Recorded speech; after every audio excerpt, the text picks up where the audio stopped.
इस वक्त हमारे साथ मुराद सईद मौजूद है, इनसे भी थोड़ी सी बात कर लेते हैं। मुराद भाई, आप सेल्फियां लेने में तो बहुत ज़्यादा मसरूफ़ नज़र आ रहे हैं, क्या कहेंगे, कितने दिन का पड़ाव होगा आपका वहाँ पर? देखिए, एक तो इनकलाब में ये सवाल नहीं पूछे जाते, न कंटेनर्स के सवाल पूछे जाते हैं कि कंटेनर्स क्या आपके रास्ते रोक सकेंगे। इनकलाब को कभी किसी ने नहीं रोका। और इस वक्त पूरी कौम किस लिए निकल रही है? खुददार कौम अपने खुददार लीडर इमरान खान के साथ निकल रही है कि पाकिस्तान का फैसला कोई बैरूनी ताकत किसी साजिश के जरिए नहीं, पाकिस्तानी कौम करेगी। ये खुददार कौम है। ला इलाहा इल्लल्लाह की असास पे बने इस मुमलिकत खुदादाद पाकिस्तान के फैसले अमरीका या बैरूनी ताकत नहीं कर सकता, इसके कठपुतलियाँ नहीं कर सकती, आलाकार नहीं कर सकते, मोरे नहीं कर सकते।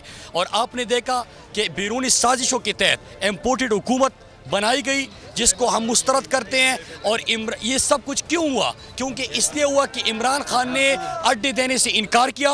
इमरान खान ने कहा कि 80,000 मेरे पाकिस्तानी दहशतगर्दी की जंग में शहीद हुए, हम मजीद किसी पाकिस्तानी को इस जंग का ईंधन नहीं बनने देंगे। और एब्सोल्युटली नॉट बोला। इमरान खान ने आलम इस्लाम का मुकदमा लड़ा, नामूसी रिसालत सल्लल्लाहु अलैहि वसल्लम का मुकदमा लड़ा। इमरान खान ने खुददारी से पाकिस्तान का मुकदमा लड़ा। और आज पाकिस्तानी कौम, मुझे फ़ख्र है, मुझे खुशी है, इन नौजवानों को फ़ख्र है कि इन नौजवानों को फ़ख्र है कि ये अपने आंखों के सामने तारीख बनता देख रहे हैं। और जो पाकिस्तान तब बना था, अब हकीकी आज़ादी के लिए ये जरूरत कर रहे हैं इंशाल्लाह। पाकिस्तान तहरीक इंसाफ के MNA मुराद सईद जो है यहाँ पर मौजूद है।